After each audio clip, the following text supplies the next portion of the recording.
Alright, man, peace.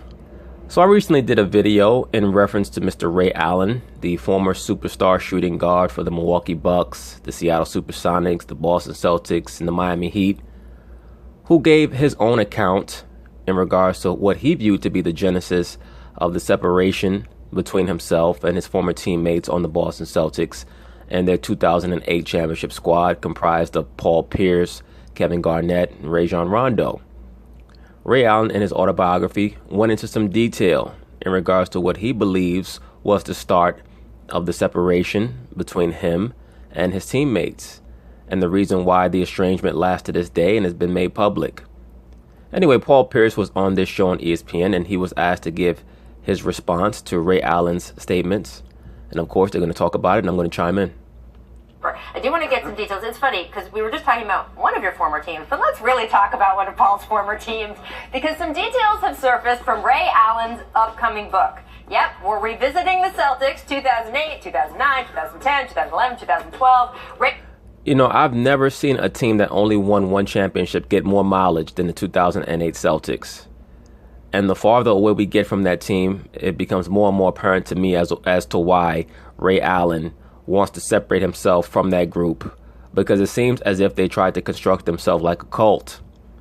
And Ray Allen does not seem as though he is a conformist. They're still dwelling on shit from 10 years ago, including him to a degree.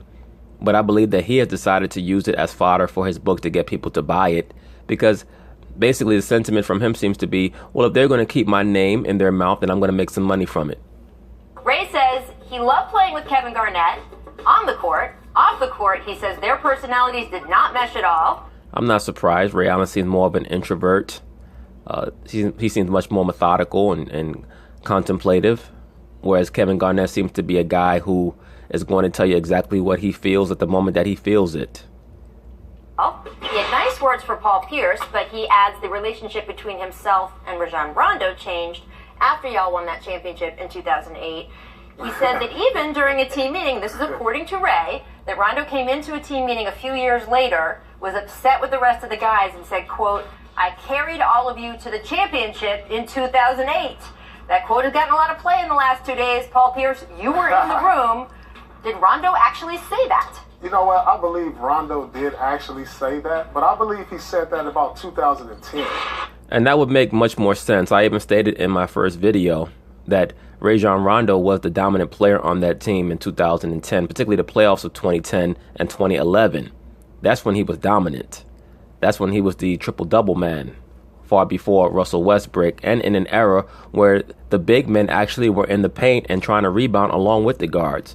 Rajon Rondo, for those of you who don't know, who only started watching basketball a few years ago, he was a dominant player for about a 2 or 3 year stretch before he hurt his knee. And in 2010, he actually did carry us to the championship. Yes, he did. Well, to the championship round. To the finals. To the finals. To get to the finals. I mean, he was unbelievable. That's what I remember, because he may have came in one of his moves and was pissed off, but he did carry us in 2010. If you look back, he had a phenomenal series versus Cleveland. He was like otherworldly. He had a great series versus Philadelphia, I believe. We played the first round. And in the finals, he would have probably got MVP. So I think maybe the dates are mixed up. You know, as you get older, you forget the years, you know. But, you know, it's a little disappointing that this type of stuff is coming out about our team, because I wouldn't say that it's disappointing. I believe that Ray Allen is firing back because of the constant fusillade of insults that you guys have sent his way. You guys went on national TV and sat down, you in particular, Mr. Paul Pierce, with your designer shades on, talking about how Ray Allen does not want to be a part of the group and that you guys did not want him to be a part of your group.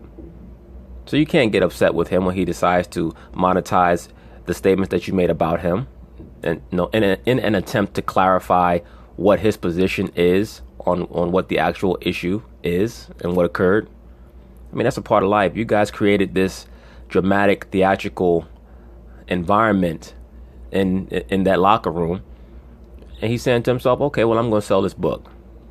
you know, as much as I would love to mend the fences with everybody, I hate to see this and hear this right now, because we did something special together. You know, something that's never going to be taken away from us. We're going to have a special bond.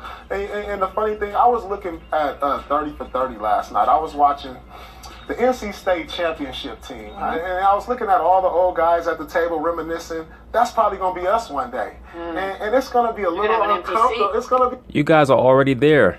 You're already a bunch of old heads reminiscing over one championship. And Ray Allen has moved on. You know why? Because he has one more championship than all you guys on that team. And that's truly the reason why you're so upset with him. Because he left, he went to Miami, and he won. It's going to be a little uncomfortable. You want the guys who are part of that journey at the table. And I don't want it to be uncomfortable when that does happen. So it doesn't bridge the gap. You won't have to worry about it because Ray's not going to be there. Gap between our relationship, as which been well documented. You know, it doesn't do that. So that's why I'm a little disappointed that this is coming out like it is. I can appreciate the disappointment, and I think too. I will say this though about Ray, and I think it's easy now because this book's coming out, and he's getting really slammed on social media and everything. But not relevant. There's no such thing as bad publicity when you're coming out with a borderline tabloid biography, which is what he's coming out with. Saying is, just remember, they don't win this championship without Ray Allen. Without a doubt. There's no way. And of the three guys, the one that sacrificed the most to win that championship was Ray. No doubt. Less minutes, less shots. And I always thought about you guys in a bubble. And you have these three strong personalities in a bubble. Before game, Paul would disappear into the back, right? With Johnny Joe. You go in the back. We don't even see you before the game. Right. Ray would shoot 4 hours early before everybody else. He'd shave his head. He'd eat his chicken and rice. He'd do his whole routine. And then by the time we all got in the media, he was relaxed because he was done. His pregame routine was over. Now here you have Kevin Garnett, like just 2 chairs away. He's just getting ratcheted up. He's getting himself into a lather, and it wouldn't matter if it was Paul Pierce or Rondo or Ray Allen or anybody. He's going to be in their face if you get in his way. Am I telling this right? Game, for sure. For sure. So that story about whatever. Yeah, there's a story in the book about how one of Ray's pregame routines, and Jackie is Ray, because we both cover the team so much. You bet. Ray has his routines. Anyone who's been around Ray, he's very structured.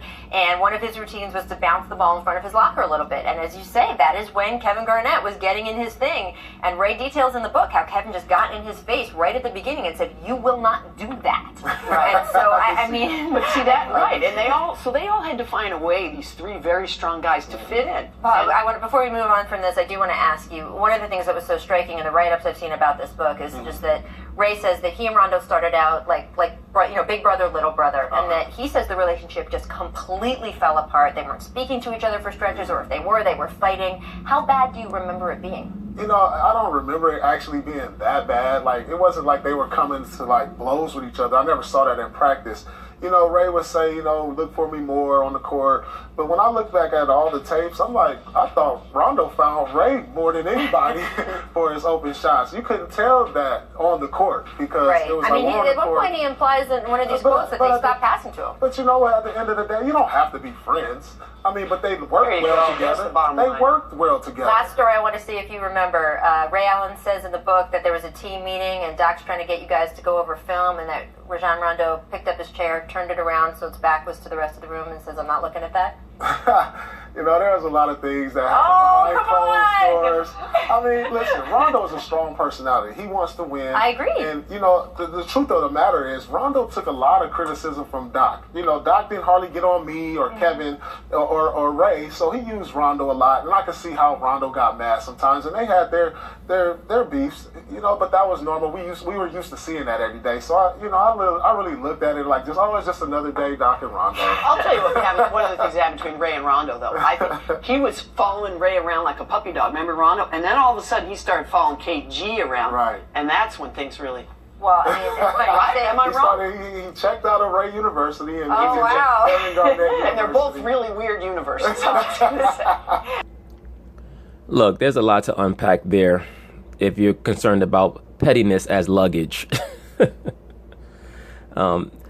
Ray Allen seems to strike me very similar to a Jonathan Martin situation with the Miami Dolphins. He should have checked Kevin Garnett right there, and that was his chance to establish himself in the pecking order in Boston. He most likely let that go.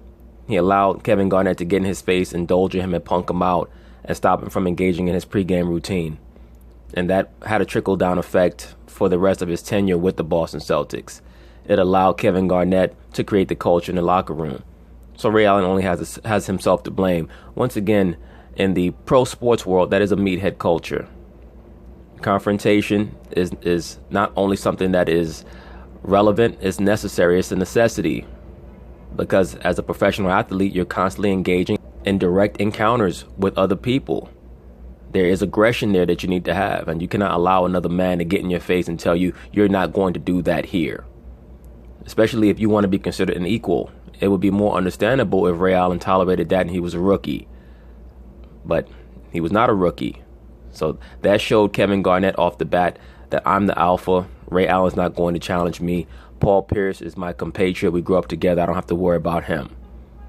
So Rajon Rondo saw that, and he said to himself, subconsciously, okay, Ray Allen is kind of soft. That's what he told himself. I'm not saying that it's true, but that's what he told himself.